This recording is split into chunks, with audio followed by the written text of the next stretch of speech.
थोड़ा इसके बारे में थोड़ा समझा दे रहे हैं, और समझाने के बाद है लिखने का कुछ ना,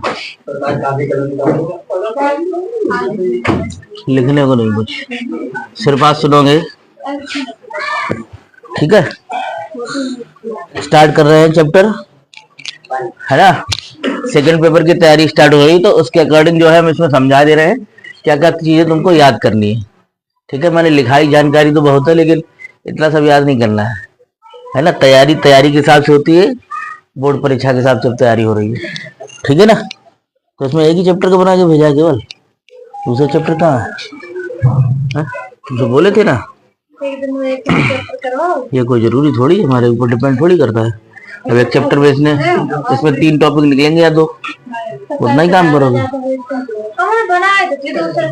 चलो देखो, इसमें पहला है प्रकाश।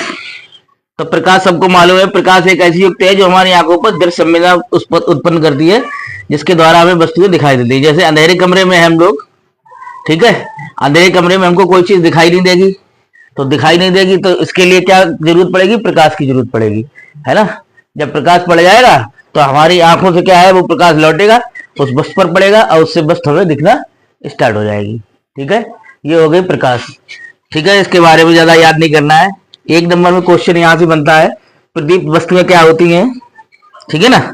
तो प्रदीप्त वस्तुएं सब लोग जानते हो, वे वस्तुएं जो स्वयं प्रकाश उत्पन्न करती हैं, प्रदीप्त वस्तुएं कहलाती हैं, जिनका अपना प्रकाश हो, है ना। जैसे सूर्य हो गया, जो कलर होता है वो क्या बताता है? तारों का कलर क्या डिपेंड करता है, किस तरीके का होता है, और तारे के कलर से क्या पता चलता है कि ये कैसे होते हैं, गर्म होते हैं या ठंडे होते हैं। तो उसके कलर के हिसाब से डिपेंडेबल, जिसका प्रकाश जैसा होगा उसके अकॉर्डिंग हम बता देते हैं कि ये गर्म है, ये ठंडा तारा है, इस तरीके से बता देते हैं। ठीक है ना। तो जिनका अपना स्वयं का प्रकाश होगा वे सीधी सीधी बात है यहाँ पे प्रदीप्त। 1 नंबर में बहुत पुराने टाइम में ये पूछी गई थी। ठीक है ना।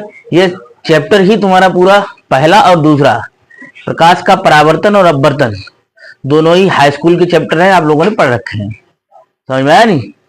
अब हाई स्कूल के चैप्टर है तो ज्यादा यहाँ डिस्कशन हम लोग नहीं करेंगे। ठीक है, प्रदीप्त वस्तुएं हो गई, उसके बाद आ गई अदीप्त वस्तुएं, वो वस्तुएं जो स्वयं के प्रकाश से प्रज्वलित नहीं होती हैं। ठीक है ना, अप्रदीप्त वस्तुएं कहलाती हैं, या जो किसी पे डिपेंड हो। सीधे सीधे बात समझो। इसमें टॉपिक आ रहा है प्रकाश के परावर्तन के नियम। ठीक है, ये तुम्हारा इंटर में पूछा जा सकता है 1 नंबर में या 2 नंबर, मैक्सिमम 2 नंबर, वरना 1 ही नंबर में। ठीक है, परावर्तन के नियम हाई स्कूल में सब लोगों ने पढ़ रखे हैं। ठीक है ना, कि एक प्रकाश किरण एक पृष्ठ पर डाली जाती है, दर्पण के पृष्ठ पर डाली जाती है। अगर वो प्रकाश किरण परावर्तित हो गए उसी माध्यम में लौट जाए तो उसको बोलते हैं परावर्तन। अगर वो दूसरी तरफ चली जाए तो बोला जाएगा अपवर्तन। अपवर्तन की घटना में ये दर्पण नहीं होता है।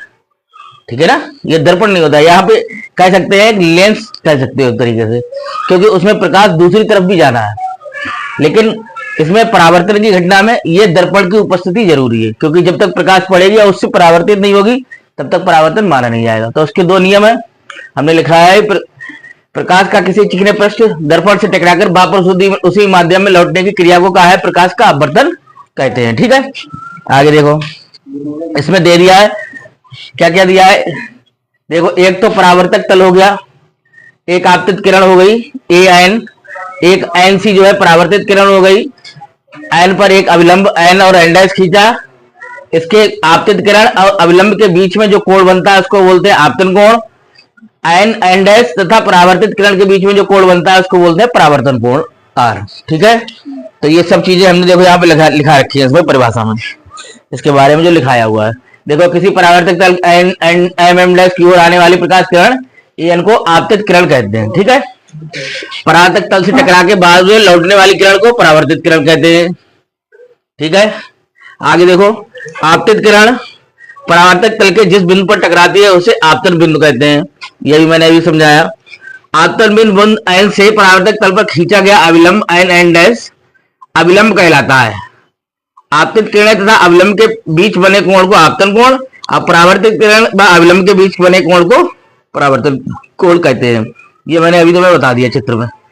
परावर्तन के 2 नियम निकल के आए। नंबर 1 है आपतित किरण आपतित किरण, परावर्तित किरण तथा आपतन बिंदु तीनों एक ही तल में होते हैं।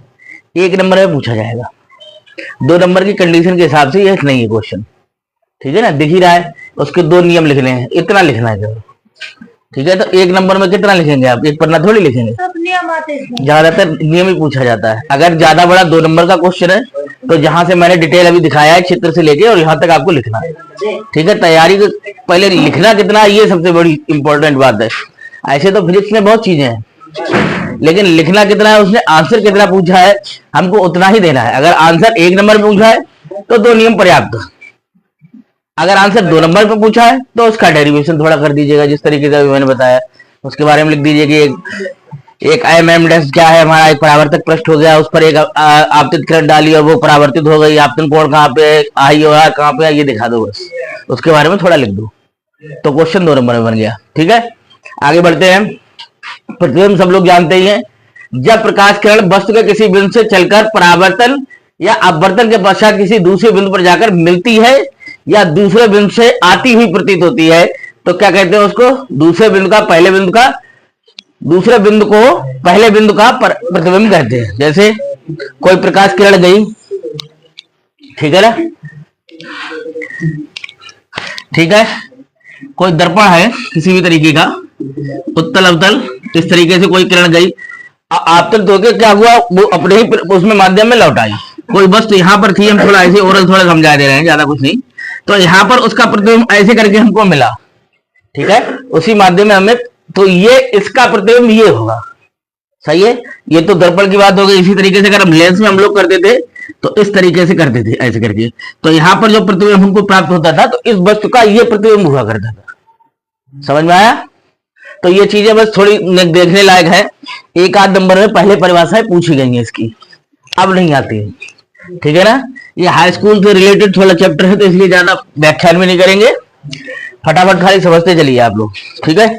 ओरल आपको मालूम होना चाहिए। अब ये क्वेश्चन ज्यादा होंगे तो आपको वाइवा में पूछे जा सकते हैं, समझ में आया नहीं, वाइवा से रिलेटेड है अगर तैयारी करना है तो, ठीक है ना। तो देखते हैं आगे।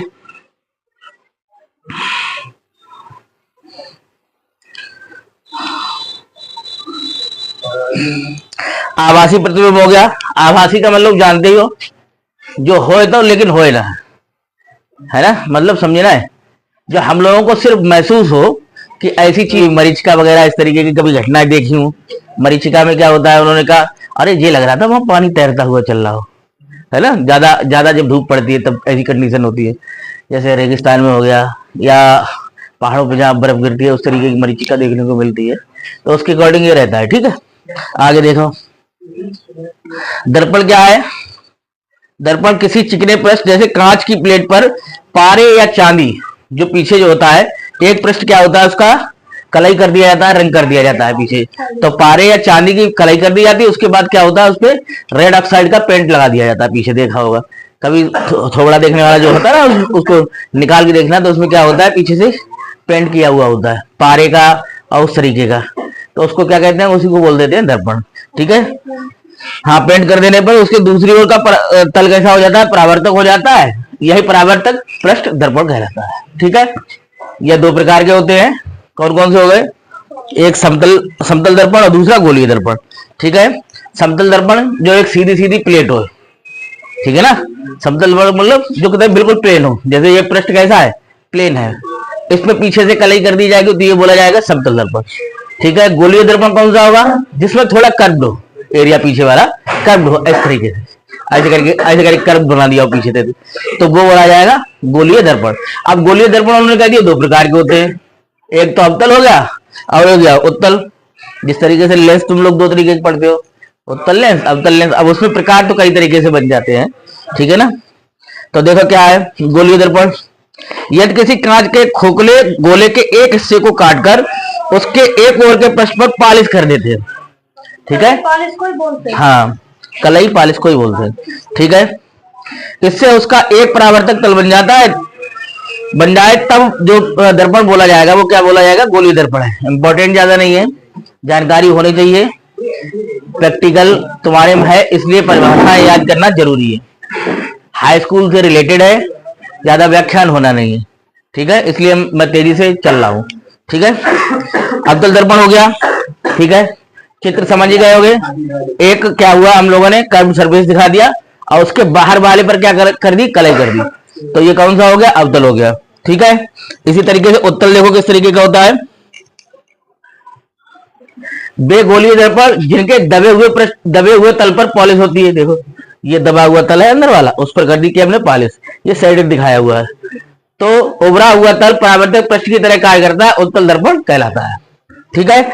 आगे देखो, अच्छा गोलीय दर्पण से कुछ संबंधित परिभाषाएं हैं, परिभाषाएं पूछी तो नहीं गई, लेकिन हर एक को मालूम होना चाहिए प्रैक्टिकल में कि अगर पूछा जाए पॉइंट तो उसको दिया कैसे जाए आंसर, परिभाषा किस तरीके से बताई जाएगी। जैसे दर्पण का ध्रुव हो गया, गोलीय दर्पण के परावर्तक तल के मध्य बिंदु को दर्पण का ध्रुव कहते हैं। अब इसको देखना पड़ेगा तुम्हें, चित्र देखो ये, ठीक है, ये देखो हमने दोनों ही चित्र दिखाए हैं, एक अवतल दर्पण का हो गया, एक उत्तल दर्पण का हो गया, ठीक है। इसमें जितने ही पॉइंट है सब हमने दिखाया, ये पॉइंट पी है, ये पॉइंट पी है, ये अवतल दर्पण का हो गया, ये उत्तल दर्पण का हो गया, ये उत्तल दर्पण का, वो अवतल दर्पण का ध्रुव हो गया, ये उत्तल दर्पण का ध्रुव हो गया, ये अवतल का, ये उत्तल का, ठीक है। इसी में हम जितनी परिभाषाएं ऊपर हमने दी है सब इसी से रिलेटेड है, ठीक है। देखो जैसे, ठीक है, दर्पण का ध्रुव हो गया, उसके बाद वक्रता त्रिज्या, वक्रता केंद्र हो गया। गोलीय दर्पण कांच के जिस खोखले गोले का भाग होता है उसके केंद्र को वक्रता केंद्र सी कहते हैं। अब देखो वक्रता केंद्र का हम दिखाया हमने, देखो ये दिखाया सी है, उसमें भी दिखाया सी, ये वक्रता केंद्र कहलाता है सी। उसके बाद फोकस देख लो, गोलीय दर्पण की मुख्य अक्ष के समांतर आने वाली प्रकाश किरण दर्पण के परावर्तन के पश्चात मुख्य अक्ष के जिस बिंदु पर मिलती है या मिलती हुई प्रतीत होती है दर्पण का फोकस कहलाती है, ठीक है। तो ये थोड़ा परिभाषाएं इनको देख लेना, हमने सब पॉइंट इसमें दिखाए हुए हैं चित्र में, थोड़ा चित्र से अगर देख लोगे तो सब चीजें समझ में आ जाएंगी, ठीक है।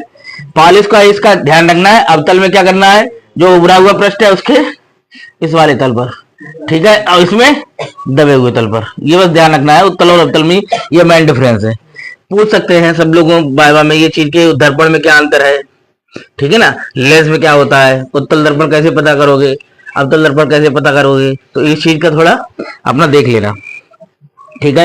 ये देखो हमने ये दिखाई हुई है, ठीक है, कैसे आती हुई प्रतीत होती हैं, कैसे जो है इकट्ठी होती है, कैसे कैसे जो है फैलती हुई तुम्हें दिखेंगी, इस तरीके से ये हमने घटनाएं तो दिखाई हुई। अच्छा, फोकस तथा वक्रता त्रिज्या में संबंध, इससे रिलेटेड एक क्वेश्चन बनता था I बराबर R/2, ठीक है, कब बनता था, गोलीय दर्पण के ध्रुव तथा फोकस बिंदु के बीच की दूरी को दर्पण की फोकस दूरी कहते हैं, ठीक है। यह दर्पण की वक्रता त्रिज्या R हो तो I बराबर R/2, ये रिलेशन हुआ करता था, ठीक है। संयुग्मी बिंदु, वे बिंदु जिनमें एक बिंदु पर रखी वस्तु का प्रतिबिंब दूसरे बिंदु पर बनता है संयुग्मी बिंदु कहलाते हैं। जैसे इसी बिंदु पे क्या हुआ, ऊपर दर्पण हो गया, वो वस्तु हो गई, उसी पर क्या हुआ, हमारा प्रतिबिंब बन गया, तो वो बोली जाएगी क्या घटना, संयुग्मी बिंदु। दर्पण से दूरियां नापने के प्रतिबिंब सब लोगों को मालूम है, ठीक है। देखो थोड़ा समझाए भी दे रहे हैं या इसी में चित्र में समझा रहे हैं, चलो देखो ये है दर्पण से लेफ्ट साइड में जितनी दूरियां जाएंगी वो सब नेगेटिव, ठीक है। दर्पण से लेफ्ट साइड में जितनी दूरियां वो सब नेगेटिव, सेम हियर, ठीक है, सब नेगेटिव। राइट साइड में जितनी दूरियां जाएंगी वो सब पॉजिटिव, समझ में आया। बस ये चीजें देखनी है, हमने लिखाई हुई है। दर्पण पर प्रकाश किरणें सदैव बाईं ओर से डाली जाती हैं, देखो इधर से सब प्रकाश किरणें सब एक ही तरफ से डाली हुई दिखाई हुई, ठीक है। आगे देखो, समस्त दूरियां दर्पण के ध्रुव P से नापी जाती हैं, तो ध्रुव अभी हमने दिखाया था कि ध्रुव कहां पे होता है, ये P है, ये P पॉइंट दिखाया है, ठीक है ना। यहां से क्या होगा, सब डिस्टेंस क्या होगी, यहीं से नापी जाए, इस तरीके से यहाँ पे ऐसे लंब डाला और इधर के लिए दूरियां नाप ली, ठीक है, कोई दिक्कत। आगे देखो, आपतित प्रकाश किरणों की दिशा में नापी गई दूरियां धनात्मक, सीधी सी बात है, इधर के लिए चलेंगे तो धनात्मक, विपरीत दिशा में नापेंगे तो ऋणात्मक, ठीक है। बस तथा प्रतिबिंब की लंबाई मुख्य अक्ष के ऊपर क्या होगी, ऊपर के लिए लेंगे तो क्या होगी प्लस, और नीचे के लिए क्या होगी माइनस। वही सेम निर्देशांक ज्यामिति वाला सिस्टम है, एक्स अक्ष पर अगर इधर को चल रहे हैं तो क्या होगा, या उधर को चल रहे हैं तो क्या होगा, वही चीजें खाली दिखानी। देखो देखो कैसे, जैसे ये हमने बना लिया, इधर के लिए x क्या होता है, पॉजिटिव। ठीक है, तो इधर के लिए जब चलेंगे तो क्या होगा, पॉजिटिव। इधर उल्टा चलेंगे तो क्या होगा, नेगेटिव। ऐसे ही बाई वाले में क्या होता है, इधर ऊपर पॉजिटिव और नीचे को जाएंगे तो सेम। जैसी वस्तु, अब मान लो वस्तु यहाँ पे रखी है, तो वस्तु क्या हो गई, पॉजिटिव। अब वस्तु का प्रतिबिंब बना नीचे के लिए, और तो वस्तु का प्रतिबिंब कैसा होगा, नेगेटिव लिया जाएगा। ठीक है, बस ये चीजें थोड़ा पॉइंट ध्यान रखने वाली है इस वाले चैप्टर में भी। अब उस वाले चैप्टर में, अगले वाले में, ये प्रकाश के परावर्तन की बात हो रही, उसमें बात होगी अपवर्तन की। ठीक है, आगे देखो, एक नंबर में क्वेश्चन यहां से बनता है। देखो थोड़ा ठीक है भैया, ठीक है। देखो हम बता दे रहे हैं अवतल द्वारा प्रतिबिंबों का बनना क्या होगा, कहां पर वस्तु रखी जाए कि उसका प्रतिबिंब कैसा बनेगा। एक नंबर में बहुविकल्पी में क्वेश्चन पूछ सकता है। जैसे उन्होंने ये कह दिया कि दर्पण के फोकस पर वस्तु रखी है तो उसका प्रतिबिंब कहां पर बनेगा, ये हमको बताना है, या कैसा बनेगा ये हमको बताना है। आभासी बनेगा या वास्तविक बनेगा या उल्टा बनेगा या सीधा बनेगा। ये इस टेबल को अगर तैयार कर पाओ तो एक नंबर आने के चांसेस हैं यहां से। ठीक है, एक तो परावर्तन का नियम इंपॉर्टेंट हो गया तुम्हारा, एक दो परिभाषा इंपॉर्टेंट हो गई, एक क्वेश्चन बनेगा तो यहां से बन सकता है। इस चैप्टर में और ज्यादा कुछ है नहीं, ठीक है ना। तो इसमें देख लेना, इसमें 5-6 पॉइंट है कि दर्पण के ध्रुव और फोकस उसका बना के, और उसमें देख लेना कहां पर वस्तु कहां पर होगी तो हमें कहां पर प्रतिबिंब बनेगा, ये हमको दिखा देना। ठीक है, तो ये जो है खाली देख लेना, तैयार करके देख लेना। 4-5 पॉइंट है, उनको देख लेना कि कहां पे वस्तु रखी जाएगी। फोकस से पहले होगी तो किधर को प्रतिबिंब खिसकेगा, या फोकस के बाद होगा तो किधर को प्रतिबिंब जाएगा, ये नोट कर लेना वहां से। ठीक है, थोड़ा तैयार कर लेना, और कुछ नहीं है। ठीक है, अवतल दर्पण के उपयोग सब लोग जानते ही हैं। एक नंबर में पूछा जाएगा, आया तो एग्जाम्पल के तौर पे ऐसे कहेंगे कि नाई का जो शीशा होता है वो कैसा होता है, इस तरीके से। या गाड़ी में जो मिरर लगा होता है साइड में देखने के लिए, वो कैसा होता है। तो इस तरीके के क्वेश्चन आप लोगों से पूछ सकता है एक नंबर में, ज्यादा से ज्यादा, और कुछ नहीं।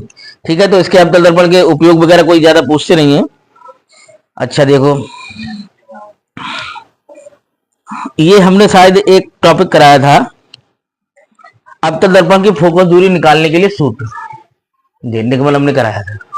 ठीक है, हाई स्कूल का टॉपिक है, यहाँ आने के चांसेस कम है, लेकिन अगर तैयार करना चाहो तो कर लो। ये इसलिए मैंने और स्पेशली कराया था क्योंकि उत्तल दर्पण का या अवतल दर्पण का फार्मूला जो निकलता था उसमें डिफरेंस दिखाने के लिए।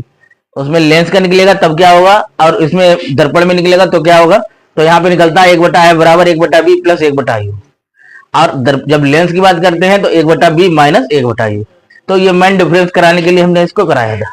तो क्या है देखो, माना M1 M2 एक अवतल दर्पण है जिसकी वक्रता त्रिज्या r है, फोकस दूरी f है, दर्पण का ध्रुव P है, केंद्र C है, फोकस F है, दर्पण की मुख्य अक्ष पर ध्रुव P से दूरी u। देखो ये देखो लिए सब, ये देखो इसमें हमने सब दिखाया हुआ है चित्र में। जितने यहाँ पे जितना भी मटेरियल होता है इसमें चित्र का, वही हम ऊपर लिखते हैं। ठीक है, कि हमने कहाँ पे वस्तु ली है, कहाँ पे हमारा वक्रता केंद्र है, कौन सा दर्पण लिया है, कहाँ से दूरी अपनी नापी है, उस तरीके का जितना भी मटेरियल इसमें होता है भाई हम इसको ऊपर नोट करते हैं। उसी जानकारी से हम इसको सॉल्व करते हैं। देखो ABC तथा A', C, B' ये वाला त्रिभुज है, और ये छोटा सा त्रिभुज, ये छोटा सा। इसमें क्या हुआ, हम लोगों ने रिलेशन एक निकाला था, देखो ये रिलेशन निकल के आया। तो उसके बाद क्या हुआ, DN, देखो हट रहा है, देखो एक ये वाला त्रिभुज है ये, और एक ये छोटा सा बनना है। तो इसके बीच में हमने रिलेशन निकाल के तब इसको हमने प्रूव करा था। ठीक है, ज्यादा प्रूव हम बताएंगे नहीं यहाँ पे। अच्छा ये इंपॉर्टेंट नहीं है इसलिए ज्यादा व्याख्यान भी नहीं कर रहे, एक बार ओरल देख लेना। ठीक है, इसका मेन जो टॉपिक आता है वो यहाँ से निकल के आता है, ये जो फार्मूला हम लोगों ने ड्राइव किया हुआ है बस। अब इसमें दर्पण अगर दिया हुआ है तो इसके अकॉर्डिंग फिर हम क्या करेंगे, इसमें मान कैसे लगाएंगे उत्तल दर्पण और अवतल दर्पण के लिए। ठीक है, तो इसमें ये मेन पॉइंट रखना है कि 1/a बराबर 1/b प्लस 1/u में UBF के मान कैसे लेने हैं।